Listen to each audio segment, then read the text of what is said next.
Remue ménage. Remue ménage.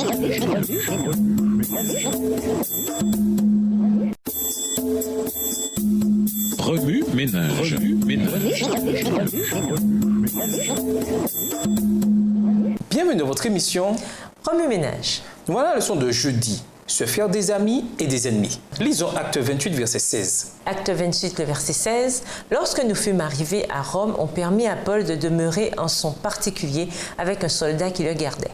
Paul aspirait à visiter Rome et à y proclamer l'évangile du salut.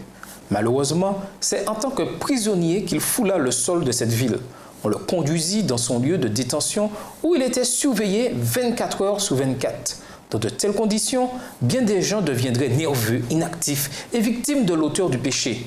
Des rapports non confirmés révèlent que de nombreux prisonniers commettent davantage de crimes pendant leur séjour en prison. Ils arnaquent et dupent des citoyens libres, intimident des prisonniers et se comportent mal de bien des manières. La détention de Paul dura plus de 2 ans. L'apôtre utilisa son temps très judicieusement. À l'époque où il arriva à Rome, on considérait déjà le christianisme comme une secte. Acte 28, le verset 22. La ville entière s'opposait aux chrétiens. Cependant, Dieu savait qu'elle était mûre pour la moisson. Croyants, saints et églises jailliraient bientôt. Paul utilisa son temps en prison pour accomplir une œuvre miséricordieuse. Premièrement, il évangélisa tous ceux qui venaient à lui. Acte 28, versets 30 et 31. Lorsque nous permettons à Dieu de nous utiliser, il peut faire ressortir ce qu'il y a de meilleur en nous, même dans les pires situations. Paul s'assura que ceux qui venaient à lui repartaient avec quelque chose de nouveau à l'égard du christianisme et de Dieu. Deuxièmement, l'apôtre profita de son environnement paisible, loin de toute distraction, pour écrire la plupart de ses épîtres du Nouveau Testament. Les épîtres aux Philippiens, Éphésiens, Colossiens et à Philémon furent rédigées pendant sa détention à Rome. Pour suivre le Christ, il faut renoncer à soi.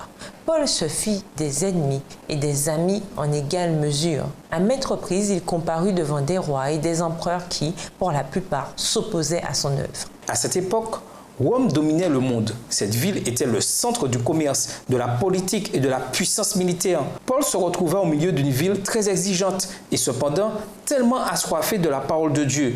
Il fit l'impossible pour toucher le cœur de ses visiteurs. Ils fixèrent un rendez-vous avec Paul et le jour prévu, ils vinrent en plus grand nombre le trouver à l'endroit où il logeait. Depuis le matin jusqu'au soir, Paul leur donna des explications.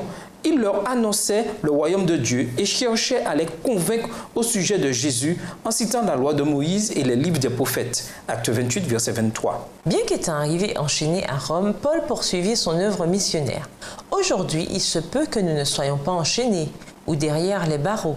Cependant, les défis et les tribulations de Paul ainsi que sa stratégie missionnaire nous en disent encore long sur le travail missionnaire à titre individuel et collectif. Remue ménage, de quoi devons-nous nous débarrasser afin de travailler efficacement pour le Christ? Comment Dieu s'assurait-il que Paul était en sûreté, même dans l'austérité des prisons?